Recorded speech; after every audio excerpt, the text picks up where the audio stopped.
जय श्री राम।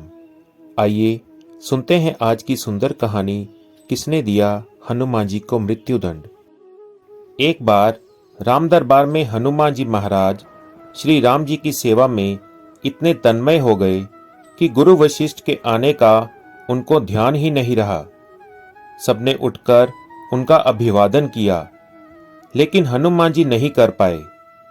वशिष्ठ जी ने श्री राम जी से कहा कि राम, गुरु का भरे दरबार में अभिवादन नहीं कर अपमान करने पर क्या सजा होनी चाहिए। तब श्री राम जी ने कहा कि गुरुवर, आप ही बताएं। तो वशिष्ठ जी ने कहा कि मृत्युदंड। तो श्री राम जी ने कहा कि स्वीकार है गुरुवर। तब श्री राम जी ने कहा कि गुरुदेव, अब आप बताएं कि यह अपराध किसने किया है। तो गुरुदेव ने कहा कि बता दूंगा, पर राम, वो तुम्हारा इतना प्रिय है कि तुम अपने आप को सजा दे दोगे, पर उसको सजा नहीं दे पाओगे। तो श्री राम जी ने कहा कि गुरुदेव, राम के लिए सब समान हैं।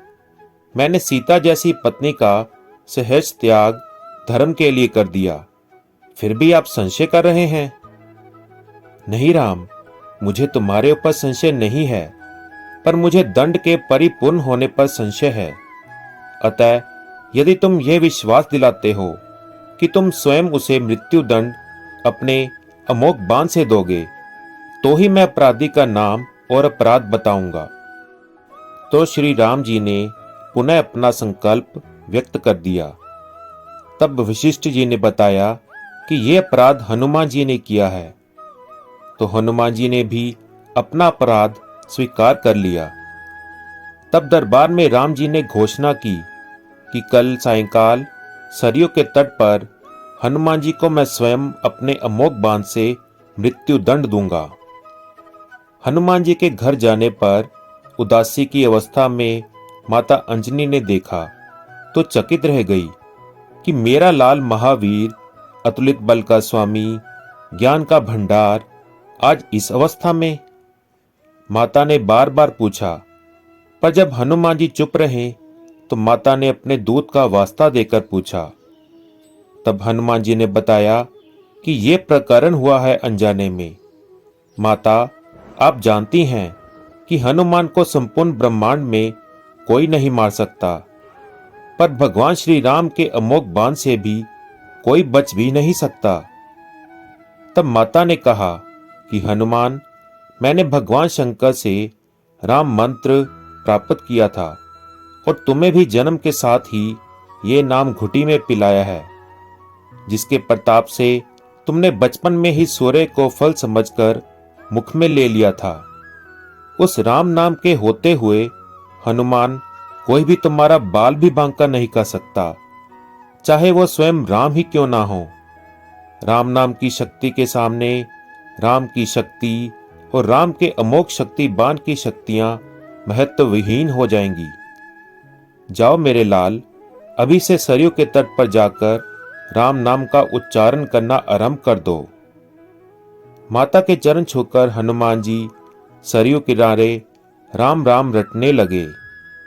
सायंकाल राम अपने संपूर्ण दरबार सहित सरयू तट पर आए। सबको कौतूहल था कि क्या राम हनुमान को सजा देंगे। लेकिन जब श्री राम ने बार बार राम बाण, अपने महान शक्तिधारी अमोघ शक्ति बाण चलाए, पर हनुमान जी के ऊपर उनका कोई असर नहीं हुआ, तो गुरु वशिष्ठ जी ने शंका जताई कि राम, क्या तुम अपनी पूर्ण निष्ठा से बाणों का प्रयोग कर रहे हो। तब श्री राम ने कहा कि हाँ गुरुदेव, मैं गुरु के प्रति अपराध की सजा देने को अपने बाण चला रहा हूं। उसमें किसी भी प्रकार की चतुराई करके मैं कैसे वही अपराध कर सकता हूं। तो तुम्हारे बाण अपना कार्य क्यों नहीं कर रहे हैं। तब श्री राम ने कहा कि गुरुदेव, हनुमान राम राम नाम की अखंड रट लगाए हुए हैं। मेरी शक्तियों का अस्तित्व राम नाम के प्रताप के समक्ष महत्वहीन हो रहा है। इससे मेरा कोई भी प्रयास सफल नहीं हो रहा है। आप ही बताएं गुरुदेव, मैं क्या करूं। गुरुदेव ने कहा कि हे राम, आज से मैं तुम्हारे साथ तुम्हारे दरबार को त्याग कर अपने आश्रम जा रहा हूं, जहां राम नाम का निरंतर जप करूंगा। जाते जाते गुरुदेव वशिष्ठ जी ने घोषणा की कि हे राम, मैं जानकर मानकर ये घोषणा कर रहा हूं कि स्वयं राम से राम का नाम बड़ा है। राम नाम महाअमोघ शक्ति का सागर है।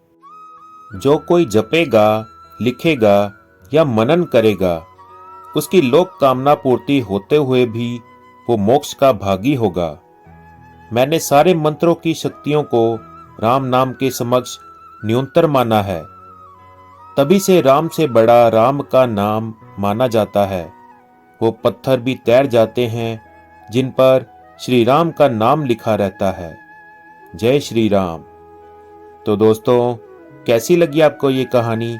प्लीज कमेंट करके जरूर बताएं। और इसी प्रकार की सुंदर सुंदर और अच्छी कहानियां सुनने के लिए चैनल को फॉलो करना और सब्सक्राइब करना ना भूलें। धन्यवाद। जय श्री राम।